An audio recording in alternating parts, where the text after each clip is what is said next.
Good morning, students. ഇന്ന് നമ്മളിവിടെ ചെയ്യാൻ പോകുന്നത് പ്രോബ്ലംസ് ആണ്, ഫ്രിക്ഷനെ റിലേറ്റ് ചെയ്തിട്ടുള്ള പ്രോബ്ലംസ് ആണ്. അപ്പോൾ അതിനു മുമ്പ് നമുക്ക് ഇതും നേരത്തെ പഠിച്ചിരുന്ന ടോപ്പിക്കുകളൊക്കെ ഒന്ന് റിവൈസ് ചെയ്യാം. എന്തൊക്കെയാണ് നമ്മൾ പഠിച്ചിരുന്നതെന്ന് നോക്കാം. ആദ്യം ഫ്രിക്ഷൻ എന്ന് പറഞ്ഞു കഴിഞ്ഞാൽ നമ്മൾ നേരത്തെ പഠിച്ചു, രണ്ട് ഓബ്ജക്റ്റുകളുടെയും കോണ്ടാക്റ്റിംഗ് സർഫസിൽ ആക്ട് ചെയ്യുന്ന ഒരു ഫോഴ്സിനെയാണ് ഫ്രിക്ഷണൽ ഫോഴ്സ് എന്ന് പറയുന്നത്. രണ്ട് ഓബ്ജക്റ്റുകളുടെയും കോണ്ടാക്റ്റിംഗ് സർഫസിൽ ആക്ട് ചെയ്യുന്ന ഒരു ഫോഴ്സാണ് ഫ്രിക്ഷണൽ ഫോഴ്സ് എന്ന് പറയുന്നത്. ഈ ഫ്രിക്ഷണൽ ഫോഴ്സിൻ്റെ ടൈപ്സ് വരുമ്പോൾ സ്റ്റാറ്റിക് ഫ്രിക്ഷൻ, ഡൈനാമിക് ഫ്രിക്ഷൻ, അതിൽ തന്നെ സ്ലൈഡിംഗ് ഫ്രിക്ഷൻ, റോളിംഗ് ഫ്രിക്ഷൻ, പിന്നെ ഫ്ലൂയിഡ് ഫ്രിക്ഷൻ, ഇതെല്ലാം നമ്മൾ കണ്ടു കഴിഞ്ഞാണ്. സ്റ്റാറ്റിക് എന്ന് പറഞ്ഞു കഴിഞ്ഞാൽ എന്തായിരുന്നു? ഓബ്ജക്റ്റ് ഈസ് റെസ്റ്റിലായിരിക്കുന്ന സമയത്ത്, ഒരു സർഫസിൽ മുകളിലുള്ള ഒരു ഓബ്ജക്റ്റ് വെച്ച് കഴിഞ്ഞാൽ ആ ഓബ്ജക്റ്റ് റെസ്റ്റിലിരിക്കുന്ന സമയത്ത് ആ കോണ്ടാക്റ്റിംഗ് സർഫസസിൽ വരുന്ന ഫോഴ്സാണ് ഫ്രിക്ഷണൽ ഫോഴ്സാണ് സ്റ്റാറ്റിക് ഫ്രിക്ഷൻ എന്ന് പറഞ്ഞാൽ, when it is at rest. ഇനി ഡൈനാമിക് ഫ്രിക്ഷൻ നോക്കുകയാണെന്നുണ്ടെങ്കിൽ when it is in motion, dynamic friction എന്ന് പറഞ്ഞു കഴിഞ്ഞാൽ ഫ്രിക്ഷണൽ ഫോഴ്സ് ആക്ട് ചെയ്യുന്നത്, രണ്ട് കോണ്ടാക്റ്റിംഗ് സർഫസിൻ്റെ ഇടയിലുള്ള ഫ്രിക്ഷണൽ ഫോഴ്സ് ആക്ട് ചെയ്യുന്നതാണ്. അത് ആ ഓബ്ജക്റ്റ് മൂവ് ചെയ്യുകയാണെങ്കിലാണ് അതിൻ്റെ ഡൈനാമിക് ഫ്രിക്ഷൻ എന്ന് പറയുന്നത്. അത് തന്നെയാണ് ഈ സ്ലൈഡിംഗ് ഫ്രിക്ഷൻ. സ്ലൈഡിംഗ് എന്ന് പറഞ്ഞാൽ ഒരു ഓബ്ജക്റ്റ് വേറൊരു സർഫസിലൂടെ സ്ലൈഡ് ചെയ്ത് പോവുക അല്ലെങ്കിൽ റോൾ ചെയ്ത് പോവുക, ഇതൊക്കെ ഡൈനാമിക് ഫ്രിക്ഷനിൽ വരുന്നതാണ്. പിന്നെയുള്ളതാണ് ഫ്ലൂയിഡ് ഫ്രിക്ഷൻ. നമ്മൾ കണ്ടു കഴിഞ്ഞു. ഫ്ലൂയിഡ് ഫ്രിക്ഷൻ എന്ന് പറഞ്ഞു കഴിഞ്ഞാൽ ഫ്ലൂയിഡ് നമ്മളിപ്പോൾ നീന്തുമ്പോൾ ഫ്ലൂയിഡിലും ഇതുപോലെ തന്നെ എയർ ആയിക്കോട്ടെ വാട്ടർ ആയിക്കോട്ടെ, ഈ ഫ്ലൂയിഡിലും ഇതുപോലെ തന്നെ ഫ്രിക്ഷൻ, രണ്ട് കോണ്ടാക്റ്റിംഗ് സർഫസിനിടയിൽ ഫ്രിക്ഷൻ ആക്ട് ചെയ്യുന്നുണ്ട്. സോ ഇതൊക്കെയായിരുന്നു ടൈപ്സ് ഓഫ് ഫ്രിക്ഷൻ നമ്മൾ കഴിഞ്ഞ ക്ലാസ്സിൽ ഡിസ്കസ് ചെയ്ത ഫ്രിക്ഷൻ എന്ന് പറയുന്നത്. പിന്നെ ലോസ് ഡിസ്കസ് ചെയ്തു. ഈ ഒന്നുകൂടി പറയാൻ കാര്യം, നമുക്ക് പ്രോബ്ലം ചെയ്യുമ്പോൾ ഈ ലോസിനെ ഡിപ്പെൻഡ് ചെയ്തിട്ടൊക്കെയാണ് ഇതിൽ നിന്നുള്ള ഡെറിവേഷൻ അനുസരിച്ചിട്ടുള്ള ഇക്വേഷൻസ് വെച്ചിട്ടാണ് നമ്മൾ പ്രോബ്ലംസ് ഒക്കെ ചെയ്യുന്നത്. ശ്രദ്ധിക്കുക. ലോസിൽ ഒന്നാമത്തെയാണ് frictional force is proportional to normal reaction force. എന്താണ് ഈ ഫ്രിക്ഷണൽ ഫോഴ്സ്? നമ്മൾ പറഞ്ഞു, രണ്ട് കോണ്ടാക്റ്റിംഗ് സർഫസിൽ ആക്ട് ചെയ്യുന്ന ഒരു ഫോഴ്സാണ് ഫ്രിക്ഷണൽ ഫോഴ്സ്. ഒരു ഓബ്ജക്റ്റ്, ഒരു സർഫസിൽ ഒരു ഓബ്ജക്റ്റ് വെച്ചേക്കുകയാണെന്നുണ്ടെങ്കിൽ അതിനെ മൂവ് ചെയ്യിപ്പിക്കാൻ വേണ്ടി ഇവിടെ P is A load act ചെയ്യുകയാണെന്നുണ്ടെങ്കിൽ അതിന് ഓപ്പോസിറ്റായിട്ട് ആക്ട് ചെയ്യുന്ന ഫോഴ്സിനെയാണ് ഫ്രിക്ഷണൽ ഫോഴ്സ് എന്ന് പറയുന്നത്. സോ നോർമലി സ്റ്റാറ്റിക് ഫ്രിക്ഷൻ്റെ കേസിൽ വരുമ്പോൾ ഈ P is equal to F ആയിരിക്കും. അതായത് load is equal to apply ചെയ്യുന്ന force is equal to frictional force ആയിരിക്കും. പിന്നെ ഇവിടെ വേറൊരു കാര്യം കാണുന്നത് ഡബ്ല്യു എന്ന് പറഞ്ഞാൽ weight of the object. Weight of the object is always acting downwards. താഴേക്കാണ് weight of the object act ചെയ്യുക. ഓക്കെ, അതിൻ്റെ സെയിം വെയിറ്റ് ഓഫ് ദ ഓബ്ജക്റ്റിന് നോർമൽ റിയാക്ഷൻ ഫോഴ്സ് സെയിം, താഴെയുള്ള W is equal to normal reaction. അപ്പോൾ normal reaction force അതിൻ്റെ അപ്വേർഡായിട്ട് act ചെയ്യും. So frictional force is directly proportional to normal reaction. ഈ frictional force normal റിയാക്ഷന് proportional ആയിരിക്കും. അതിൻ്റെ അർത്ഥം ഫ്രിക്ഷണൽ ഫോഴ്സ് കൂടുമ്പോൾ, അതായത് വെയിറ്റ് ഓഫ് ദ ബ്ലോക്ക് കൂടുമ്പോൾ ഫ്രിക്ഷൻ കൂടും. വെയിറ്റ് ഓഫ് ദ ബ്ലോക്ക് കൂടുമ്പോൾ എന്ന് പറഞ്ഞാൽ നോർമൽ റിയാക്ഷനും കൂടും. സോ വെയിറ്റിനെ ഡിപ്പെൻഡ് ചെയ്ത്, weight is same as that of R N, normal reaction force. Okay, so F is proportional to R എന്ന് പറഞ്ഞാൽ ആർ എൻ കൂടുമ്പോൾ, അതായത് നോർമൽ റിയാക്ഷൻ ഫോഴ്സ് കൂടുമ്പോൾ ഫ്രിക്ഷണൽ ഫോഴ്സ് കൂടും. ഇത് പ്രൊപ്പോർഷണാലിറ്റി മാറ്റി കഴിഞ്ഞാൽ എഫ് ഈസ് ഈക്വൽ ടു വരുമ്പോൾ ഒരു കോഎഫിഷ്യൻ്റ് ആഡ് ചെയ്യും നമ്മൾ. ഈ കോഎഫിഷ്യൻറ്റിനെയാണ് നമ്മൾ കോഎഫിഷ്യൻ്റ് ഓഫ് ഫ്രിക്ഷൻ എന്ന് പറയാം. So F is equal to a coefficient into normal reaction. So first law എന്ന് പറയുന്നത് frictional force is proportional to normal reaction force between the contacting surfaces. Okay, ഇനി രണ്ടാമത്തത് frictional force act opposite to the direction of motion. Opposite ആണ്, pulling ഫോഴ്സിന് opposite ആയിരിക്കും frictional force act ചെയ്യുന്നത്. Frictional force depends on the nature of contacts. രണ്ട് contacting സർഫസസിൻ്റെ നേച്ചറിനനുസരിച്ചിട്ടായിരിക്കും, അതിൻ്റെ റഫ്നെസ്സിനനുസരിച്ചിട്ടായിരിക്കും ഈ ഫ്രിക്ഷൻ ആക്ട് ചെയ്യുക. Frictional force independent over the area shape, ഏരിയയും അതുപോലെ തന്നെ shape, area and frictional force independent over the shape of the contact. ഈ ഷേപ്പും ഏരിയനെയും ഡിപ്പെൻഡ് ചെയ്യുന്നില്ല, ഇറ്റ് ഈസ് ഇൻഡിപെൻഡൻ്റ് ആണ്. Last one, coefficient of static friction coefficient of dynamic ഫ്രിക്ഷനേക്കാളും കൂടുതലാണ്. അപ്പോൾ കോഎഫിഷ്യൻ്റ് ഓഫ് ഫ്രിക്ഷൻ്റെ വാല്യൂ സ്റ്റാറ്റിക് ഫ്രിക്ഷന് ഡൈനാമിക് ഫ്രിക്ഷനേക്കാളും കൂടുതലായിരിക്കും. ഇത്രയായിരുന്നു നമ്മൾ ലോസ് ഓഫ് ഫ്രിക്ഷനെ പറ്റിയും അതുപോലെ തന്നെ ഫ്രിക്ഷനെ പറ്റിയും കഴിഞ്ഞ ക്ലാസ്സുകളിൽ എടുത്തിരുന്നത്. അതുകൂടാതെ ഫ്രിക്ഷൻ ഇൻക്രീസ് ചെയ്യുന്നതിനും ഡിക്രീസ് ചെയ്യുന്നതിനുള്ള കുറേ മെത്തേഡ്സ് പറഞ്ഞു. പിന്നെ advantage and disadvantages of friction എന്നൊക്കെ പറഞ്ഞു. ഇതൊക്കെ നിങ്ങൾ വീഡിയോ കണ്ടിട്ടില്ലെങ്കിൽ കഴിഞ്ഞ വീഡിയോസ് എടുത്ത് കാണുക. എന്നിട്ട് വീണ്ടും ഡീറ്റെയിൽ നോട്ട് പ്രിപ്പയർ ചെയ്യാത്തവരൊക്കെ നോട്ട് പ്രിപ്പയർ ചെയ്ത് വെക്കുക. ഇന്ന് നമ്മൾ പ്രോബ്ലംസ് ആണ്. ഈ ഫ്രിക്ഷൻ ഇതിനെ ഡിപ്പെൻഡ് ചെയ്തിട്ടുള്ള F is equal to coefficient into normal reaction force. ഈ കോഎഫിഷ്യൻറ്റ് കണ്ടുപിടിക്കാനുള്ള കോഎഫിഷ്യൻറ്റ് ഓഫ് ഫ്രിക്ഷൻ കണ്ടുപിടിക്കാനുള്ള പ്രോബ്ലംസ് ആണ് ഇന്ന് നമ്മളിവിടെ ചർച്ച ചെയ്യാം. ആദ്യം നമുക്ക് ഫസ്റ്റ് പ്രോബ്ലം നോക്കാം. A force of 40 kg is required to pull a weight of 400 kg on a horizontal plane. Determine the coefficient of friction. 40 kg force വേണം എന്തിന്? 400 kg on a horizontal plane. Pull a weight of 400 kg wait ഉള്ള ഒരു ഓബ്ജക്റ്റിനെ move ചെയ്യിപ്പിക്കണമെങ്കിൽ, ഒരു സർഫസിലൂടെ 400 kg wait ഉള്ള ഒരു ഓബ്ജക്റ്റിനെ move ചെയ്യിപ്പിക്കണമെങ്കിൽ 40 kg force ഇവിടെ apply ചെയ്യണം. അങ്ങനെയാണെങ്കിൽ അവിടെയുള്ള കോഎഫിഷ്യൻ്റ് ഓഫ് ഫ്രിക്ഷൻ കണ്ടുപിടിക്കുക. അപ്പോൾ ഒരു ഓബ്ജക്റ്റിലൂടെ 400 kg വെയിറ്റ് ഉള്ള ഒരു ഓബ്ജക്റ്റ് മൂവ് ചെയ്യണമെങ്കിൽ 40 kg ലോഡ് കൊടുക്കണം. അങ്ങനെയാണെങ്കിൽ അതിൻ്റെ കോഎഫിഷ്യൻ്റ് ഓഫ് ഫ്രിക്ഷൻ കാണുക. സോ ലോഡ് 40 kg ആണ് നമ്മൾ കൊടുക്കുക. ഈ W എന്ന് പറയുന്നത് 400 kg ആണ്. സോ ഈ 400 kg W is equal to weight of the block, that is 400 kg. So ഇതിൻ്റെ സെയിം ആയിട്ടുള്ള ഒരു ഫോഴ്സ് ആയിരിക്കും, റിയാക്ഷണൽ ഫോഴ്സ് ആയിരിക്കും മുകളിലോട്ട് ആക്ട് ചെയ്യുക.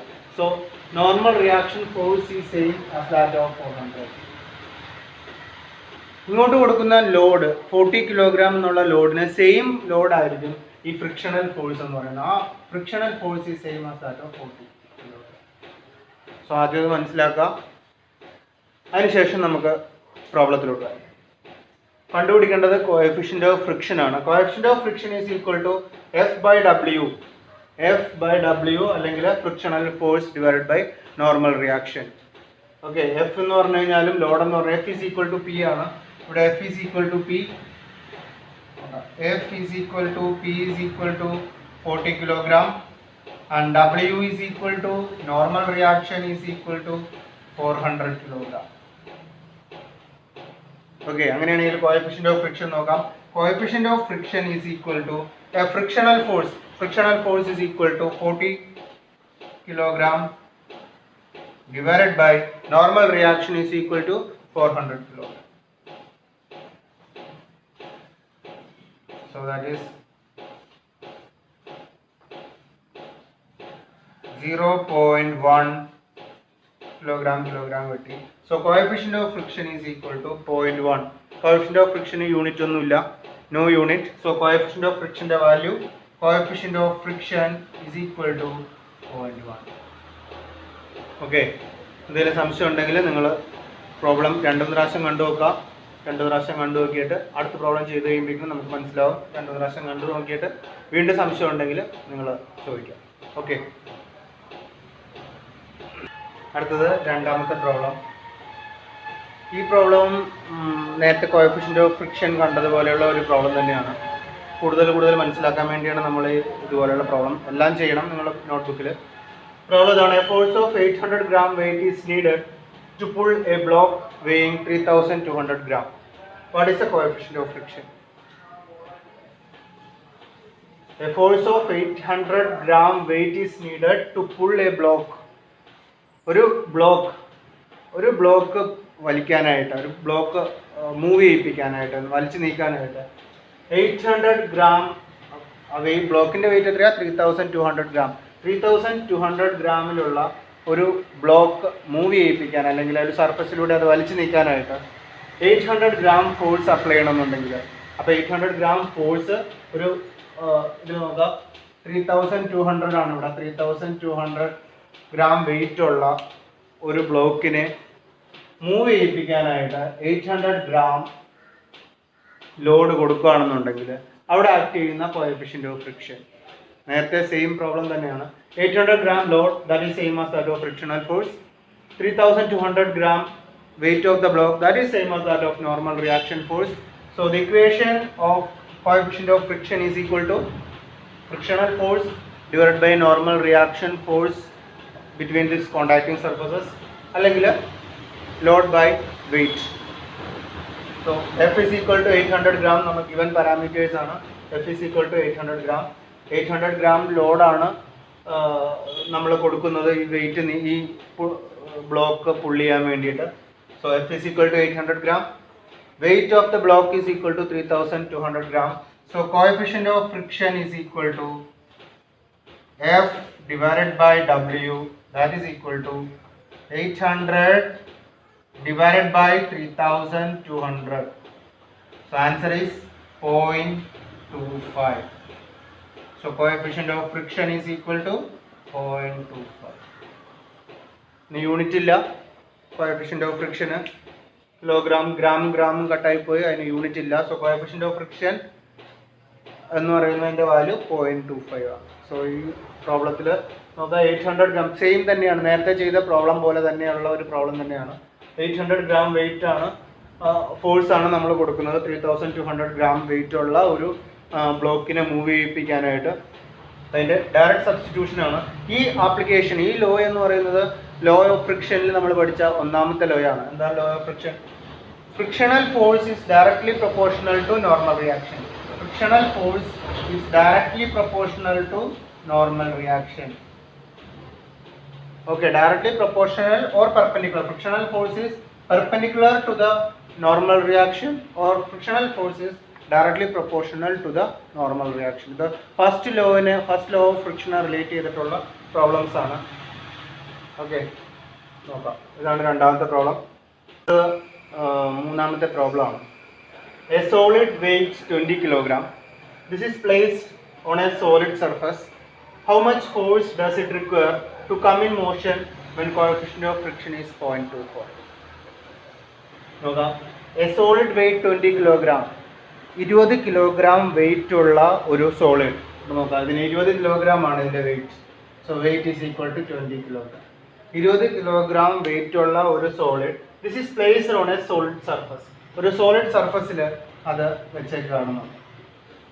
ഒരു സോളിഡ് സർഫസിൽ 20 kg വെയിറ്റ് ഉള്ള ഒരു ഓബ്ജക്റ്റ് വെച്ചേക്കാണ്. How much force does it require? എത്ര ഫോഴ്സ് ആണ് ഇതിനാവശ്യം?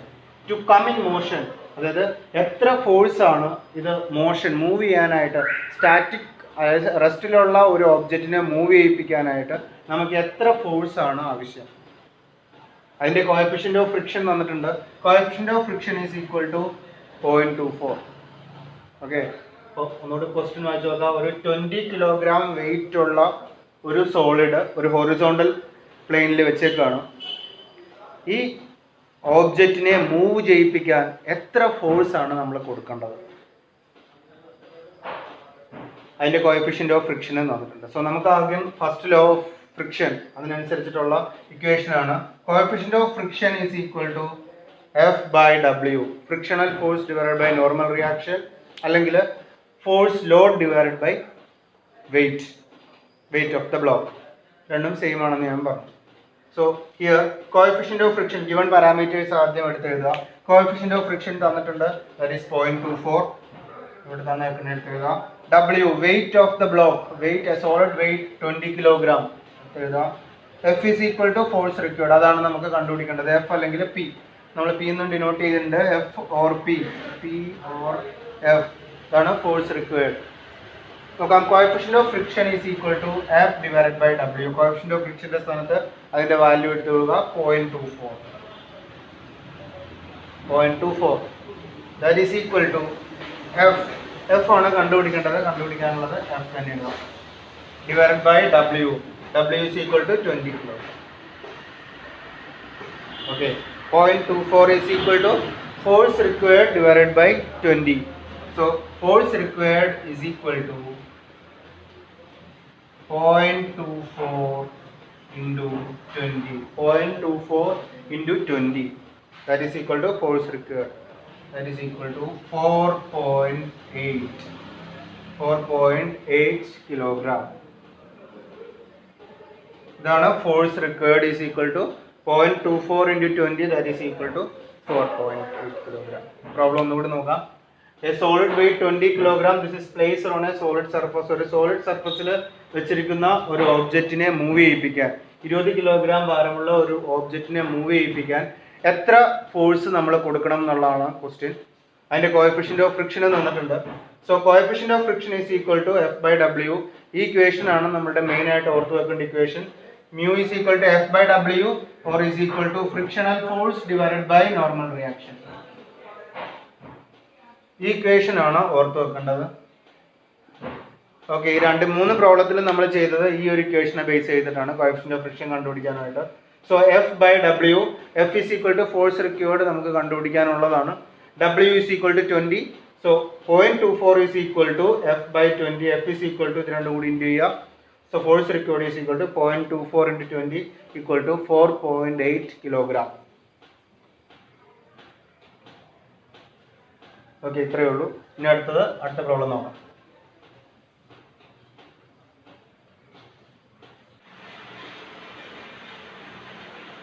അടുത്തത് ഒരു ഹോംവർക്കാണ്. എല്ലാവരും ഇതിനെ ബേസ് ചെയ്തിട്ട് ഹോംവർക്ക് ചെയ്തത്. A force of 42 kilogram is required to move a mass of 85 kilogram on a flat surface horizontally at constant velocity. Calculate its coefficient of friction. നേരത്തെ ചെയ്ത അതേ പ്രോബ്ലം പോലെ തന്നെയാണ്.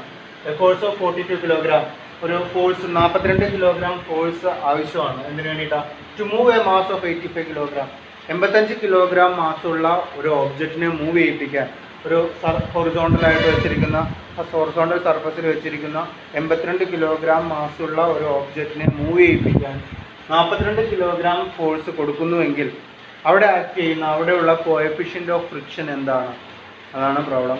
നമ്മൾ നേരത്തെ ചെയ്ത 3 പ്രോബ്ലത്തിൻ്റെയും ഇക്വേഷനെ ബേസ് ചെയ്തിട്ട് തന്നെയാണ്. ഫസ്റ്റ് ലോ ഓഫ് ഫ്രിക്ഷനെ ബേസ് ചെയ്തിട്ടാണ്. ഫസ്റ്റ് ലോ ഓഫ് ഫ്രിക്ഷൻ എന്ന് പറഞ്ഞു കഴിഞ്ഞാൽ എന്താ? ഫസ്റ്റ് ലോ ഓഫ് ഫ്രിക്ഷൻ എന്ന് പറഞ്ഞു കഴിഞ്ഞാൽ frictional force is directly proportional to the normal reaction. Frictional force is directly proportional to normal reaction. ആ ഡയറക്ട്ലി പ്രൊപ്പോർഷണാലിറ്റി കോൺസ്റ്റന്റ് മാറുമ്പോൾ അവിടെ ഒരു കോൺസ്റ്റന്റ് ആണ്. അത് ആ കോൺസ്റ്റന്റ് ആണ് കോഎഫിഷ്യന്റ് ഓഫ് ഫ്രിക്ഷൻ എന്ന് പറയുന്നത്. അതിൻ്റെ വാല്യൂ എപ്പോഴും, ഇതിന് കിട്ടുന്ന വാല്യൂ എപ്പോഴും 1 താഴെയായിരിക്കും. 1 താഴെയായിരിക്കും എപ്പോഴും കോഎഫിഷ്യന്റ് ഓഫ് ഫ്രിക്ഷൻ്റെ വാല്യൂ. ഓക്കെ, സോ ഇതാണ് ഹോംവർക്ക് നിങ്ങളെല്ലാവരും ബുക്കിൽ ചെയ്യാം. ഇതുവരെ ചെയ്ത ടോപ്പിക്കുകളെല്ലാം നോട്ട് പ്രിപ്പയർ ചെയ്ത് എനിക്ക് അയച്ചു തരണം. കുറച്ച് പേര് മാത്രമേ നോട്ട് പ്രിപ്പയർ ചെയ്ത് അയച്ചു തന്നിട്ടുള്ളൂ.